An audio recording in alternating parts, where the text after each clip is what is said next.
महोदय, इसके अतिरिक्त महिलाएं बचत कर सकती हैं और अपनी पूंजी बचत कार्यक्रमों में लगा सकती हैं। इसके लिए सरकार ने मुख्य रूप से दो योजनाएं चलाई हैं। एक तो मितव्ययी समूह योजना और दूसरे महिला संबद्ध योजना है।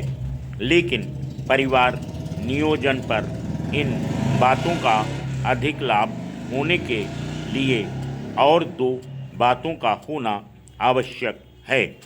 एक तो महिलाओं को इस बात का अधिकार हो कि वह अपने बल पर बच्चों की संख्या का चयन कर सकें और दूसरे पुत्र का होना परिवार और समाज में आवश्यक न समझा जाए। अभी बीजिंग में होने वाली अंतर्राष्ट्रीय महिला सम्मेलन में महिलाओं के इस विषय पर चर्चा की जाएगी। इसके महत्व को कम करने के लिए और अधिक सामाजिक सुरक्षा योजना का चलाया जाना भी आवश्यक है, क्योंकि वर्तमान में लड़का ही माता पिता की देखभाल के लिए उत्तरदायी है। ऐसा होने से परिवार नियोजन की सफलता में सहायता मिलेगी। हमारे यहाँ MCH कार्यक्रम का एक पहलू यह भी है कि इसका परिवार नियोजन कार्यकर्ताओं ने लाभ उठाया है।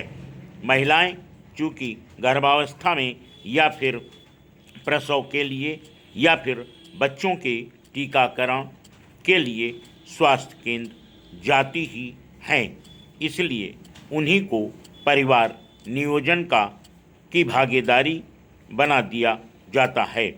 ऐसा करना सरल है। पुरुष की भागीदारी बढ़ाने के लिए दो बातों का होना आवश्यक है। एक तो कार्यकर्ताओं को स्वयं ही पुरुषों के पास जाना होगा और उनको भागीदार बनाना होगा। दूसरे, हमारे चिकित्सा अनुसंधान को पुरुषों के लिए परिवार नियोजन के और अधिक उपायों की खोज करनी होगी, तभी इस ओर कुछ प्रगति हो सकेगी। एक संतोषजनक बात यह है कि हमारे दूरसंचार के माध्यमों ने काफ़ी अंतराल के बाद फिर से पुरुषों की भागीदारी बढ़ाने के विज्ञापन को अपने परिवार नियोजन विज्ञापनों में सम्मिलित कर लिया है। अभी पुरुष नसबंदी के सरल और सहज होने की चर्चा की जा रही है। इसके बारे में फैली आशंकाओं के निवारण के भी प्रयत्न किए जा रहे हैं। इसके साथ साथ और भी बातें, जैसे लड़की और लड़के के अंतर को कम या समाप्त करने की बात, लड़के न होने में महिलाओं के निर्दोष होने की बात इत्यादि बताई जा रही है। इससे संभव ही जागरूकता बढ़ेगी, पर अभी बहुत कुछ करना शेष है तथा कुछ और बातों की ओर भी ध्यान देना होगा। हमारे देश में स्वयंसेवी संस्थाएं बड़ी संख्या में कार्य कर रही हैं और कुछ तो बहुत ही अच्छा कार्य कर रही हैं। कई संस्थाएं महिलाओं के विकास और उनकी जागृति के लिए कार्य कर रही हैं। ऐसी संस्थाओं का सहयोग परिवार नियोजन कार्यक्रमों के लिए लाभदायक हो सकता है।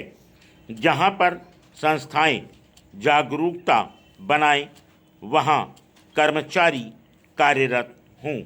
ऐसे सामंजस्य से अच्छी उपलब्धि हो सकती है। ये संस्थाएं पुरुषों की भागीदारी बढ़ाने के लिए भी काम कर सकती हैं। काम करने वाली संस्थाओं को मंत्रालय की तरफ से आर्थिक सहायता भी दी जाती है। पैरा महोदय, हाल में पूर्व पश्चिम के तनाव के कम होने के बाद कुछ विकसित देशों की प्रायः यह स्पष्ट प्रवृत्ति देखने को मिलती है कि वे अपेक्षाकृत मनमाने ढंग से यह तय करते हैं कि मानव जाति को क्या करना चाहिए और इसके बाद आगे उन्हें कौन सा कदम उठाना चाहिए। लगता है उनका अगला ध्यान अब लगभग मुख्य रूप से लोकतंत्र, मानव अधिकारों, कानून के नियम आदि आदर्शों की ओर है। इस हम में से अधिकांश का संबंध प्राचीन संस्कृतियों से है, जहाँ व्यक्ति की स्वतंत्रता की अवधारणा की जड़ें गहरी हैं और जहाँ कानून को ब्रह्मांड का आधार मानते हैं। इसलिए लोकतंत्र के मूल्यों, अधिकारों और कानून के नियम को स्वीकार करना और अपनाना बिल्कुल ही कठिन नहीं है। इसके अतिरिक्त हमारे कुछ देशों में जो विधि प्रणालियाँ विकसित हुई हैं वह हजारों वर्ष पुरानी हैं। निसंदेह लोकतंत्र और अनेकतावाद भविष्य में पद्धति का रूप लेने वाले हैं, परंतु यदि लोकतंत्र भोजन, आवास, स्वास्थ्य, साक्षरता और बेरोजगारी की विशाल आवश्यकताओं को पूरा नहीं कर सकता तो यह सब कितना सार्थक हो पाएगा। इसलिए लोकतांत्रिक पद्धतियों को स्थापित करने में उतनी चुनौती नहीं है जितनी कि हमारे लोगों की आधारभूत आवश्यकताओं को पूरा करने के लिए लोकतंत्र को चलाते रहने की है। इस समय महाशक्तियों की प्रतिस्पर्धा समाप्त होने से अनेक क्षेत्रीय संघर्षों और तनावों के बारे में प्रस्ताव लाना संभव हो सका है। हमारी सम्मिलित ऊर्जा का उपयोग करने के लिए ऐतिहासिक अवसर मिला है। विकास की बहुत दिनों से चली आ रही सम्मिलित समस्याओं का प्रचार करने के लिए हमारी सारी प्रतिभा उपलब्ध है। संभवतः विश्व इतिहास में पहली बार वास्तविक रूप में अंतर्राष्ट्रीय तथा समेकित विश्व व्यवस्था उभर रही है। पूर्व यूरोप के देश सामान्यवादी नीतियों का अनुसरण कर रहे हैं। अधिकतर विकासशील देश अपने पुनर्निर्माण प्रक्रिया के रूप में विश्व अर्थव्यवस्था को मुख्य धारा के साथ अपने आपसी संबंधों का विस्तार करने का उद्देश्य रखने लगे हैं। पर्याप्त सीमा तक उत्पादन, खपत और व्यापार का अंतर्राष्ट्रीयकरण प्रौद्योगिकी की एक अनिवार्यता बन गया है। इन प्रक्रियाओं और प्रवृत्तियों को अलग थलग करके नहीं देखा जा सकता।